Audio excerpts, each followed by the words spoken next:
Good afternoon, everyone. It's Liam Neild here with your Emmy review for Manchester United's FA Cup sixth round quarter final draw with West Ham at Old Trafford. We're going to a replay at Upton Park.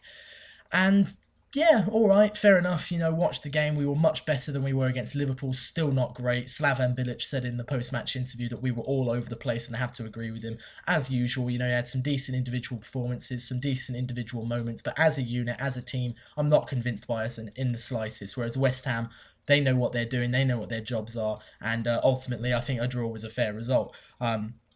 The game itself, I thought we started quite brightly. We definitely looked like we came out with something to prove, a little bit of fire under us, and that's all I really want from my United team. Is I'm not sitting here, demanding victories, demanding trophies. I'm sitting here demanding effort and passion and desire and intent, and that's at least what we got at the start of the first half.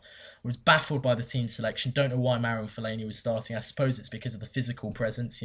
We need to buy some tall footballers who are actually talented so that we can get the physical presence and not have to play someone who's as useless as Fellaini. But for all of his uselessness, he wasn't terrible. He was Fellaini. And even on a good day, Fellaini's not that fantastic, and on a bad day, he's absolutely diabolical. So at least he didn't completely torpedo our FA Cup hopes by being in the pitch. Rojo was another one who I was a bit confused why he was starting, and Blind. Blind looks like a 95-year-old who smoked 20 packs of cigarettes today. The man needs a break. Stop playing him 90 minutes week in, week out. I mean, Van Gaal talks about the red zone so often and how players need to be rested and need to be rotated, but Daley Blind's playing 90 minutes every week when he looks absolutely shot. He is absolutely exhausted, and he's a good player. He's done really well playing out of position all season, but he needs a rest, and I don't understand why Van Gaal won't give it one. But anyway, the game itself started brightly, but as usual, we just lacked that cutting edge.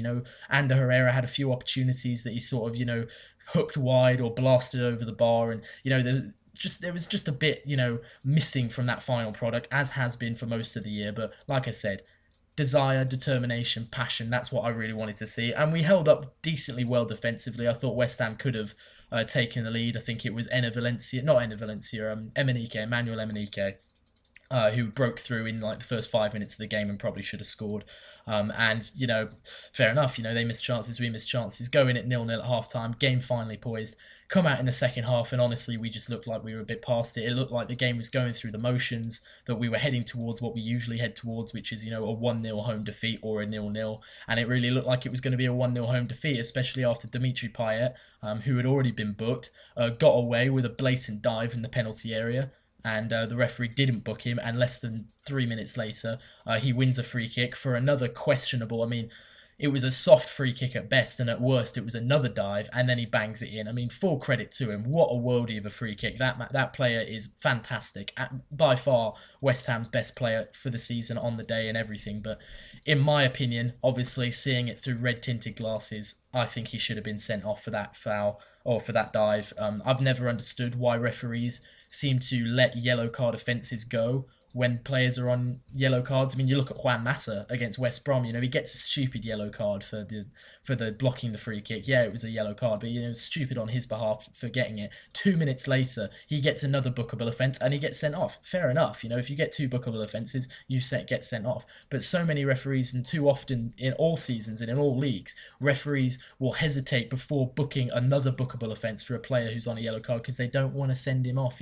It's his fault. Okay, send him off. And that would have really changed the game. I think if Payet had gone off there as a red, for one thing, they wouldn't have got the free kick and wouldn't have taken the lead, and we might have won it. But if it's an if and buts were whatever the phrase is, I don't give a shit. But anyway, yeah, something about nuts and Merry Christmas. So yeah. Anyway, moving on. We faded very fast in the second half, and I thought West Ham. As the game went on, I really thought West Ham were gonna win the game. Especially after they scored, I thought, right, that's it, 1-0. We're going to lose, and we're going out the FA Cup, and I'm going to drink myself to sleep tonight. But no, we actually we showed a bit of good spirit for once, something that I've been crying out for all season. I think the substitutions were good. Fellaini finally got substituted in a game. He didn't play 90 minutes, to which the Old Trafford crowd cheered as he was being substituted. And I've never seen someone ironically cheered off the pitch at Old Trafford. That's a bit of a weird one. We really don't like him that much. But Schweinsteiger brought a lot of tempo to the team, and Memphis Depay, he brought a bit of creativity. I really was annoyed with him. His decision, he's a raw talent, Depay. You know, he's much like Ronaldo. Give him 2 or 3 years in the Premier League, and he'll sharpen his edges, and he'll be a great player. But right now, he's just a very frustrating player to watch because his decision making is all over the place. And there was a couple of occasions where I was, going to throw something at my television when he was, trying to take on 4 men instead of just taking a shot or putting in a cross. But we eventually got the goal. Anthony Martial did really well to finish it off. I've heard people claiming that Randolph was fouled by Schweinsteiger. I'm not having it, honestly. If you're not going to send Payet off for that, blatant dive, for one blatant dive, another potential dive, you can't penalise us for that. In my mind, if that goal had been disallowed, then I would have stopped watching right then, because I would have known it wasn't our day. If you start getting decisions like that given against you, it's just not going to be your day. So before the match, I was sort of dreading the idea of going to a replay. I was thinking that West Ham were probably going to beat us, but I was also thinking the most likely result was going to be a 0-0 or a 1-1 draw, just basically the game we got. And that is what we got. And I was sort of dreading the idea of going up to Upton Park, because they're probably going to beat us there. I mean, I don't consider it pessimistic. I consider it realistic. This is a side in good form who've got their act together, who've got a good manager, who've got a good team spirit, and we just have none of those things. And going away to Upton Park, it's going to be 2-0 probably, something like that. But I've still got hope. And ultimately, when we were 1-0 down, I would have bitten your hand off for a replay, and that's what we've got. It's going to be difficult, but you never know. United on any given day can turn up and nick a game. We did it at Anfield in the league. We turned up against Everton earlier in the season. So long ago when we were so full of hope. So yeah, we'll just have to wait and see. I mean, assuming that this replay that we've got with West Ham is going to get rescheduled either probably to next week, as in 10 days from now, or the week after that. I've said it so many times, we've got so many season-defining games coming up. And this game on Thursday against Liverpool, we're already 2-0 down. What do we have to lose? Let's get an atmosphere going at Old Trafford. Let's get behind the team. And if we can get an early goal, I'll believe. If we go in at 0-0 at half-time, or if Liverpool score, it's over. First goal is extremely important in that game. Hoping for the best, expecting the worst. I'm not going to take off work to watch it, because I feel like that would just be a waste of money and time. And then we've got the Manchester derby next Sunday. I mean, Norwich City did us a big favour by holding City to a draw, so they're only 4 points ahead of us, and there's no games in hand anymore. So if we can go to the Etihad and win, something which we have not done since Ferguson, then maybe we can still salvage something. I'm not optimistic. I mean, we haven't put a run of more than 4 games together this season.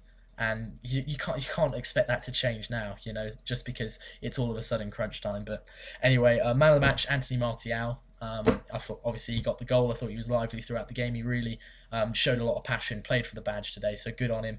He's looking more and more like a player who's going to be worth every penny of that 36 million we paid for him in the years to come. And yeah, we've got to believe. That's always been Manchester United's motto, is just believe in the team, get behind the team.